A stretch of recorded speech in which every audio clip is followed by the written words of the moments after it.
साबकाथा आनन्द मठ जातीय फरायसालियाव रंजानायनि दोहौ 100 जौखोन्दो उथ्रिसारनो हादों फरायसाफ्रा।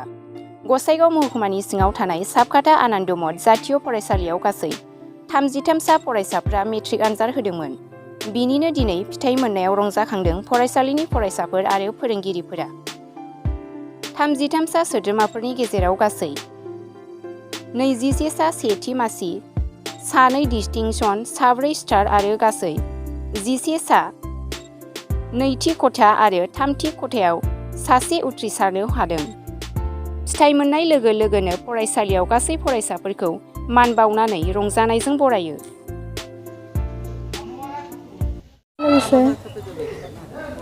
আজি হাইস্কুল শিক্ষান্ত পৰীক্ষাৰ ফলাফল ঘোষণা কৰা হৈছে আৰু তাৰে আমাৰ আনন্দ মঠ জাতীয় বিদ্যালয়ৰ পৰা 33 জন পৰীক্ষাত অৱতীৰ্ণ হৈছে আৰু 33 জনে অৱতীৰ্ণ হ'বলৈ সক্ষম হৈছে আৰু তাৰে পৰা মই 86% পাবলৈ সক্ষম হৈছোঁ। তোমাৰ নামটো কি আছে? মোৰ নাম মাছুদা খাতুন। আজি তুমি ইমান এটা ভাল ফলাফল দেখুৱাইছা, সেই বিষয়ে তুমি তোমাৰ স্কুলৰ শিক্ষক বা শিক্ষয়িত্ৰীক কি আবেদন জনাবা?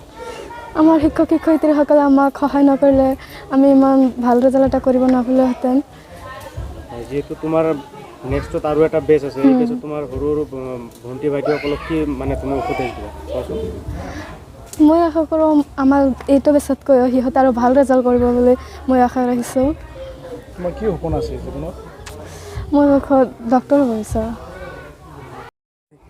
তুমি আজি যিটো ৰিজাল্ট ঘোষণা হ'ল, ইয়াত তুমি কিমানখিনি নাম্বাৰ পাইছা? তো আজি মই 85% পাবলৈ সক্ষম হৈছোঁ। তুমি কোনখন মানে স্কুলৰ পৰা পাইছা এইটো? মই আনন্দ মঠ জাতীয় বিদ্যালয়ৰ পৰা। কেনেকুৱা তোমালোকৰ শিক্ষক শিক্ষয়িত্ৰীয়ে কেনেকুৱা তোমালোকক গাইড কৰিছিল জনাবা না আমাক? শিক্ষক শিক্ষয়িত্ৰীৰ সহায় সহযোগিতাতহে আমি আজি এইখিনি পাবলৈ সক্ষম হৈছোঁ। শিক্ষক শিক্ষয়িত্ৰীৰ সহায় সহযোগিতা অবিহনে আমি আজি এইখিনি নাপালোহেঁতেন।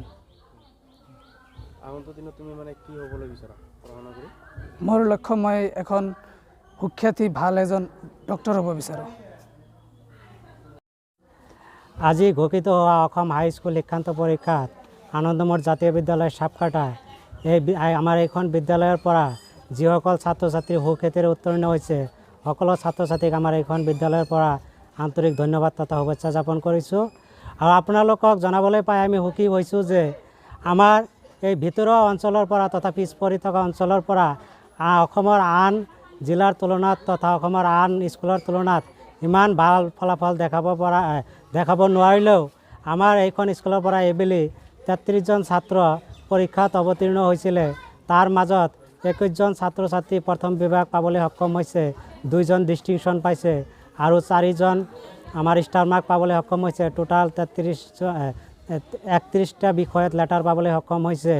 আৰু ইয়াৰ লগে লগে আমি আপোনালোকক জনাবলৈ বিচাৰিছোঁ যে আমি আৰু আশাবাদী, ইয়াতকৈ অহাবাৰ আমাৰ ৰেজাল্ট আৰু বহুত ভাল হ'ব আমি আশা ৰাখিছোঁ। কাৰণ আমাৰ এইটো দ্বিতীয় বেচ আছিল, ইয়াৰ আগত যিটো প্ৰথম বেচ আছিল, প্ৰথম বেচৰ পৰাও আমি ভাল ফলাফল দেখাবলৈ সক্ষম হৈছিলোঁ। 10 জন ছাত্ৰ ছাত্ৰী প্ৰথম বিভাগত সক্ষম হৈছিল আৰু 5 জন ষ্টাৰ মাৰ্ক পাবলৈ সক্ষম হৈছিল। আৰু যোৱাবাৰৰ তুলনাত এইবাৰ আৰু অলপ বেছি ভাল হৈছে, এইবাৰ 21 জন প্ৰথম বিভাগত সক্ষম হৈছে। আৰু আমাৰ আশা ৰাখিছোঁ আগন্তুক দিনত অহা বছৰ আৰু ইয়াতকৈ ভাল ফলাফল দাঙি ধৰিবলৈ আমি সক্ষম হ'ম। আৰু